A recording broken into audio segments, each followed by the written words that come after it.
We are all Deion Sanders, the Jackson State HBCU Challenge. Greetings, brothers and sisters. In this special report video, by now, many of you heard about the viral, growing controversy regarding the departure of head coach and NFL legend Deion Sanders from the HBCU known as Jackson State University in Jackson, Mississippi. A slight majority of us are impressed with what he did at JSU, but a vocal, slightly smaller number of us believe he betrayed all of us. Oh boy, here we go. I'm going to briefly summarize the so-called scandal and then come back with a bold challenge for all of us, you and me, especially those whining and complaining about him leaving. But keep in mind, Brother Deion not only brought a lot of national attention and resources to JSU, he also helped a competing HBCU get resources so that their players can have a good field to practice and play on. Where do they do that at in all the sports? Where? But before I get into all of that stuff, I want to repeat an important success principle that I can't stress enough among our people. You know what it is, some of you. Business is war.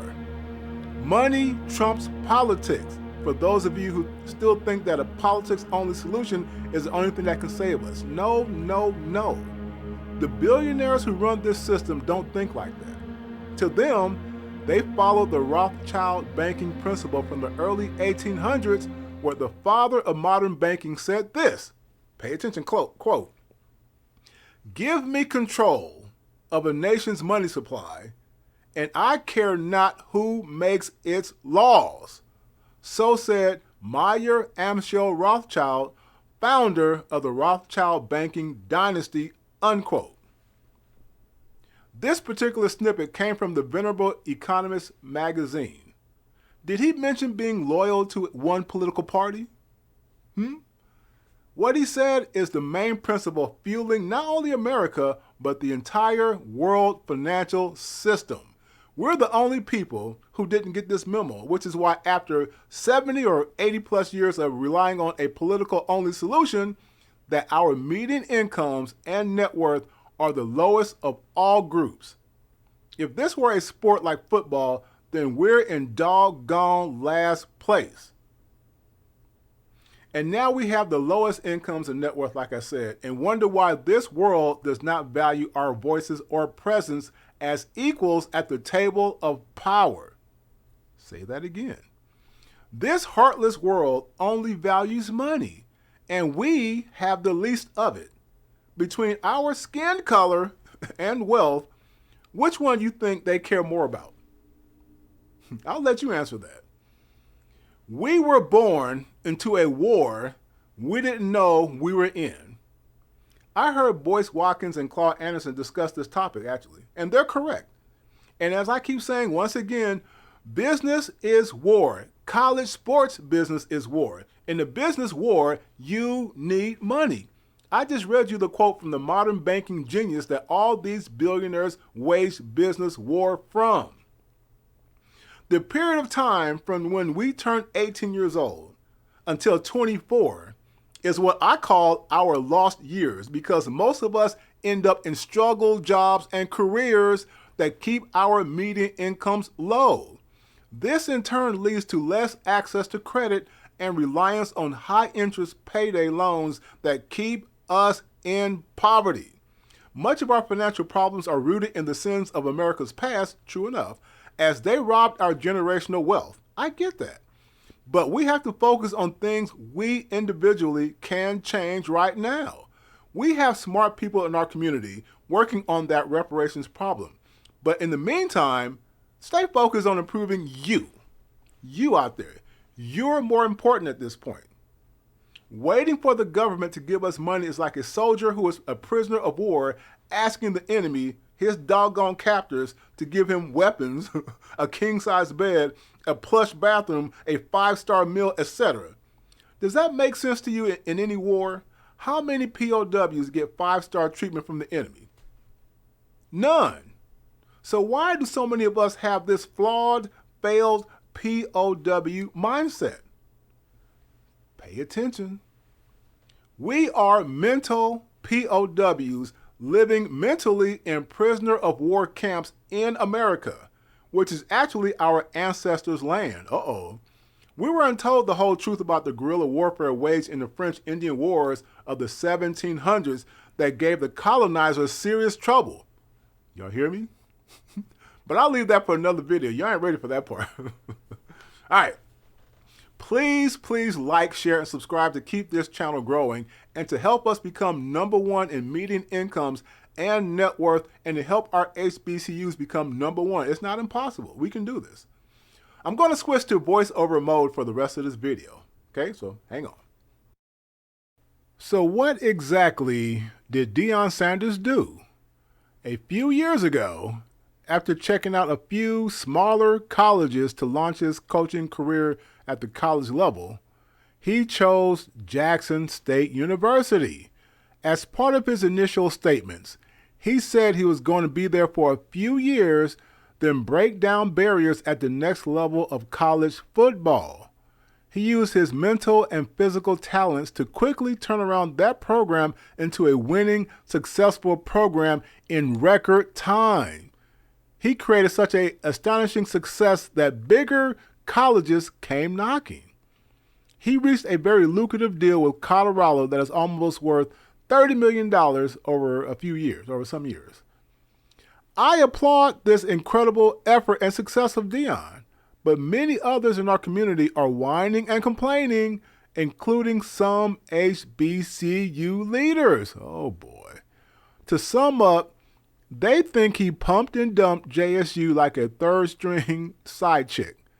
They feel he was like a black messiah figure that led JSU on, and then when the bigger pimp came calling, yes, I said pimp, he left her in the dust. Finally, they also didn't like that Deion told his players to stay with HBCUs to help build them up, which seems to contradict what he just did when he went to Colorado. Oh, people, you guys drive me crazy. Why, people? Why? You, like I said earlier, you are Deion Sanders. I am Deion Sanders. We have a Deion Sanders in every career field that our HBCUs can lean on for ideas and solutions. We have brothers who are running landscaping businesses. The current state of each HBCU reflects the current state of our community, our entire community. Think about that. One of the great things Deion did was to have one of his corporate sponsors help a competing HBCU fix their practice fields, as I said earlier. Why can't one of our landscaping businesses stand up? Let me know, and I'll put you on blast across my social media for free and ask others to do the same. We have more tools such as social media today than our ancestors did when they built those astonishing, miraculous Black Wall Street cities long ago. A success mindset admires the astonishing success Deion Sanders brought to JSU, but a failure mindset wastes time criticizing and complaining. Why do so many of us have this failure mindset? Those of you who are complaining aren't blaming the athletic director of JSU for not having a long-term contingency plan in case Sanders left like he said he would do from the jump. Deion had a vision for his future that included helping JSU while also helping himself, a typical win-win scenario that happens in any successful business. And by the way, I'm not trying to pick on the athletic director of JSU. I'm just saying, you guys pointing fingers at Deion, but didn't look behind the scenes at the whole program. But anyway, let me continue. For those who don't know, a college's athletic director is in charge of hiring and head coaches and establishing a vision for the sports program. Now, if I were the director, and I'm not, like I said, I'm not picking on anybody, I'm just saying I would have had a contingency plan in place from day one. I would have put in Deion's contract that we need him to use his influence to help recruit the next coach. Again, I'm not trying to pick on the current director. Trust me, he seems like a cool brother, and he may have such a plan in place that we don't know. But to sit and complain and not consider all angles is intellectually lazy. Out of all the 50 plus million brothers and sisters we have across this country, you mean to tell me we don't have one great head coach who can replace him? You gotta be out your doggone mind. By over-vilifying Deion the way some of you guys are doing, you're going to make other potential black head coaches pause before taking a head coaching job at the next HBCU because, like we see now, if they are too successful and want to move on to the next level, you little crybabies out there are going to be whining and complaining and using shaming tactics. Oh, but ain't no shaming tactics in sports. What's wrong with y'all? Let's bring this back down to earth for a second. A lot of us pick the struggle job of hairstyling and haircuts and all that kind of stuff. I'm not picking on y'all. I'm just saying I'm going to use that because, well, here's the thing. Now, I know a few of us are making good money at cutting hair, styling hair, all that kind of good stuff. I understand styling hair is one of our major industries. I understand our main industries. But let's be honest, okay? Let's be open and honest and transparent here. Probably 95% of those of us who are doing hairstyling and haircuts are struggling. And I know some, so let's not lie to ourselves. But let's use them as an example. Let's say you're a 25-year-old brother who cuts hair. You don't make much money right now, but you get by. You have enough customers. You have a website and social media presence where you promote your service. You get some modest buzz, as some guys like how you cut hair. They cut their hair, and that's good. Then at some point out of the blue, Deion Sanders books an appointment with you. You're excited and give him the best haircut ever. And he loves it so much, he spreads the word. And your website and social media is blowing up with many appointments. Bam! You never hear from Deion again after that, though. I mean, it's nothing personal. You just don't hear from him. What's your next move if all of a sudden the appointments slow down? Whose fault is that? Is it Deion's fault that your appointments fell off because he didn't make a return visit? You know where I'm going. The smarter ones among you know exactly where I'm going with this. Of course not. Deion did you a huge favor with just one visit. It's up to you to have a business plan in place to take your business to the next level. Capitalize on all that market branding and appointment increase that he brought. If you don't use that opportunity to your advantage, you lose it. Use it or lose it. It's that simple. That's how business works. Likewise, and I'm not picking on JSU, but likewise, it's up to JSU to capitalize on the huge opportunity Deion brought to them. I'm not saying they don't have such a plan in place or not. But what I am challenging all of us to do is come up with the ideas for how JSU and other HBCUs, or what I call Black Wall Street colleges and universities, or BWSCUs, can benefit from golden opportunity Deion opened up for them. Starting January 2023, let's not let this discussion die. You know how things go. Everybody's whining now and they'll just forget about tomorrow. For all of you whiners and complainers out there, use your social media platforms to discuss ways HBCUs can make progress. Interview graduates of HBCUs, starting with JSU, to get their views on things HBCUs are doing right today and the things they're doing that's wrong, including their athletic programs, since this is the center of this controversy. I'll use my technology and business consulting process skills to aggregate all this data and make professional recommendations to each HBCU in a professional way. Now, for those of you who don't know, I advise top executives of major corporations where my designs, technology and business process designs, and ideas impact tens of thousands of employees and sometimes hundreds of thousands of customers out there, maybe millions. So I know how to scale raw ideas into executable actions in a process-driven way. Each HBCU is now our Black Wall Street incubator. It's our project now. Let's examine their curricula and degree programs to make sure they are producing high-income graduates instead of struggle major failures. And I'm going to be watching. I'm going to look for that too, trust me. Okay, this video is long enough.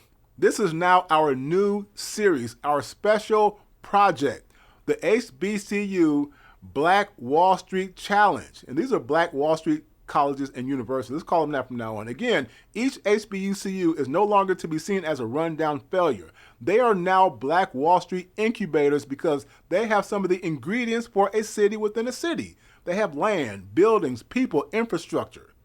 So let's treat each of them like Black Wall Streets. Offer your ideas instead of complaints and whining. Time is valuable and should not be spent on futile whining and complaining. This is your time to be a hero for the community. We already had Malcolm X and Martin Luther King. It's your turn. Money is not always needed. Time and ideas are just as valuable. For those with academic backgrounds who can make a direct impact, put forth your ways, your ideas you can think of to improve them. And if possible, negotiate ways to be hands-on with these HBCUs. Okay?